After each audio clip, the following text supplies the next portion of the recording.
इसका ये रवैया है कि पास पड़ोस में देखेंगे सभी के ऊपर ज़मीन का मुकदमा किया, सभी सदस्यों को बुलाया और हाथ में तलवार लिया। बाकी लोग, आप जानते हैं कि आज दिवाली है और जिस जगह हम लोग खड़े हैं उस परिवार में दीपक नहीं जल रहे हैं क्योंकि उनका चिराग जो है बुझ गया है।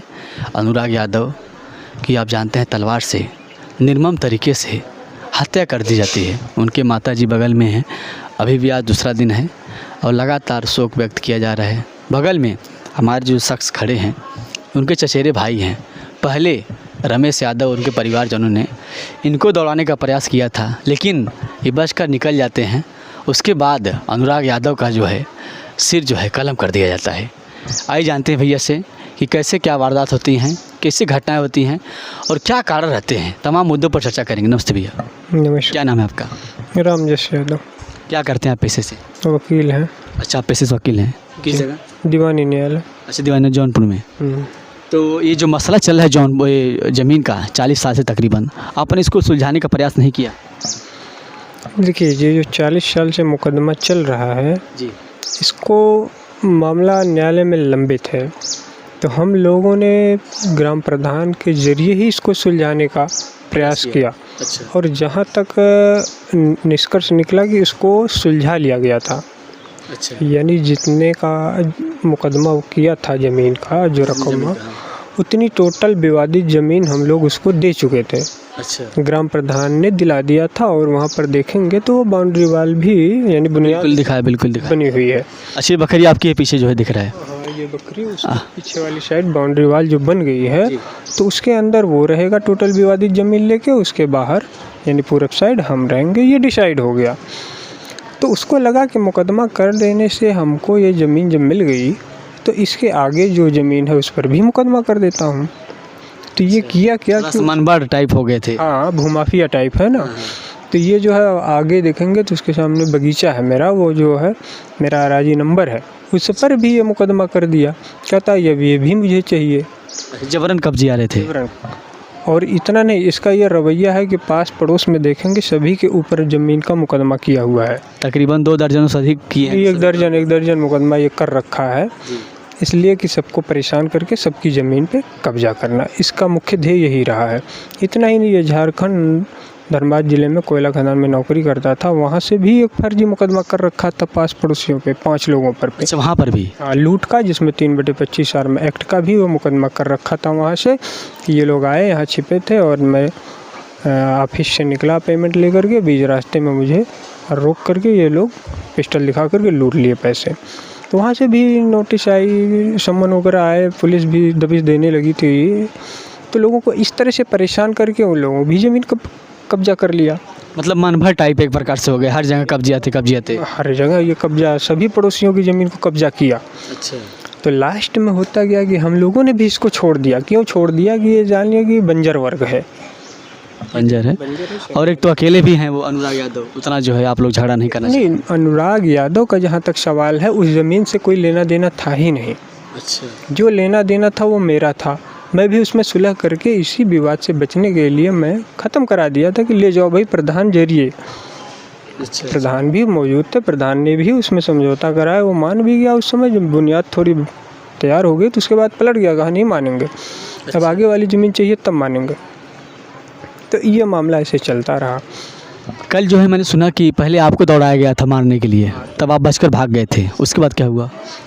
देखिए, जब से कल मुझे ये कब दौड़ाया, हम और मेरे चचेरा भाई अनुराग सुबह जैसे ही रास्ते से खेत जाने के लिए निकले। तो पहले से आपको मालूम था कि झगड़ा हो रहा है, ऐसा कुछ मन में संशय वगैरह था कि आज ऐसा कुछ होने वाला है? ऐसा कुछ नहीं था, ऐसा बिल्कुल कुछ नहीं था। पहले से ऐसा होता तो हम लोग भी अपने वो लोग शांतिपूर्वक आए पहले? शांतिपूर्वक नहीं आए कि जैसे रास्ते में जाने पर वहाँ आप देखेंगे तो कुछ ईंट के टुकड़े बिखरे हुए हैं। बिल्कुल। तो वही जो है वो अनुराग साइड करने लगा। तो ये घर में बैठा आरोपी रमेश ने उसको मना किया कि वहाँ से ईंट मत हटाओ, इसे रहने दो। तो हमने कहा ऐसा है अनुराग, चलो जाने दो उसको, मत हटाओ, चलो ठीक है। आप खेत में जा रहे थे? हाँ, तो मैं थोड़ा सा 10 कदम आगे बढ़ गया, फिर मैं भी वहीं रुक गया, अनुराग भी वहीं रुका था। तब तक ये गया जो है आरोपी, घर में अपने सभी सदस्यों को बुलाया और हाथ में तलवार लिया। बाकी लोगों के हाथ में भी धारदार हथियार, गड़ासी और अवैध असलहे भी थे। लेकर दौड़ते हुए आया, ललकारते हुए कि आज लोगों को मार के काट देंगे। तो सबसे आगे यही आरोपी रमेश यादव था। ये जो है हाथ में तलवार लिए हुए दौड़ते हुए आया। तो मुझे लगा कि ये जो है डराने की कोशिश करेगा, थोड़ा दूर आने तो दो। मैं खड़ा रहा, देख रहा था इसको। आप देख रहे थे? लेकिन हुआ क्या कि ये बेहद करीब आ गया, तो गुस्सा में एकदम। हाँ, तो मुझे लगा कि ये मार भी देगा, इसलिए मैंने अनुराग कहा कि भैया तू भाग जाओ घर।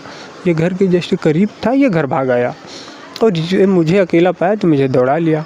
मैं वो विद्यालय कैंपस है उसकी तरफ मैं भागा। वो मुझे विद्यालय कितने लोग दौड़ाए थे आपको? देखिए, वो रमेश ही आगे साथ सबसे आगे वही दौड़ाया था। बाकी लोग तो वहीं रुक गए थे कि अनुराग मिल जाए, इसी को मार देंगे जान से। लेकिन पीछे थे बाकी लोग। वो मुझको वहाँ से दौड़ा कर नहीं पाया, मैं भाग के उधर से आ गया। लेकिन तब तक वो वहीं से रिटर्न हो लिया और अनुराग ये सोचा कि उधर भैया को दौड़ाया हो सकता है मार देगा, ये रिटर्न फिर चला गया मुझको देखने के लिए। और जैसे ही वो जाता है उसी खंजे पे इंटरलॉकिंग रास्ते पर पहुंचता है, तब तक वो रिटर्न वहाँ से आगे पहुंचता है और तुरंत उसको तलवार से सिर धड़ से अलग कर देता है। एक ही बार में? एक ही बार में। अच्छा, गांव में वगैरह कोई भी थे आसपास लोग? भाई देखिए, ये घटना कहीं न कहीं 2 मिनट के अंदर ही, महज 2 मिनट? महज 2 मिनट, जाना आना, भागना, दौड़ के आने में, इतने में तो ये। आप उस घटना को अपने आंखों से देखे थे कि आप छुपे थे? नहीं, मैं छुपा नहीं था। मैं उस तरफ से भाग के इस तरफ आ गया था कि अपने दरवाजे पर आऊँगा, यहाँ से लाठी डंडा लेके और परिवार के सदस्यों को लेके चलूँगा। लेकिन तब तक मुझे ये एहसास ही नहीं हुआ कि ये मेरा चचेरा भाई फिर वापस चला जाएगा। मैं तो ये सोचा, मैं आश्वस्त था कि चलो घर भाग गया, वो भी सेफ़ हो गया, मैं भी भाग आया हूँ, मैं सेफ़ हो गया। कि इतना ज़रा सा भी अंदाज़ा नहीं था कि ये रिटर्न चला जाएगा। पुलिस वगैरह कुछ कार्रवाई ऐसा कुछ? पुलिस देखिए, पुलिस वगैरह भी मिला उनके? देखिए, कारतूस मिलने का जहाँ तक सवाल है कि वो आपराधिक प्रवृत्ति का आदमी है, झारखंड में रहा है, अभी 1 साल पहले ही रिटायर होकर आया है। वहाँ उसका नक्सलियों से भी साठगांठ रही है।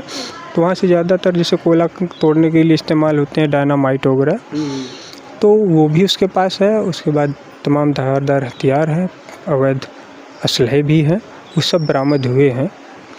लेकिन अब से बरामदगी से क्या फ़ायदा, मेरा तो भाई हमेशा के लिए चला गया। जब मैं प्रशासन से गुहार लगाया तब तो प्रशासन ने कभी सुनवाई की नहीं।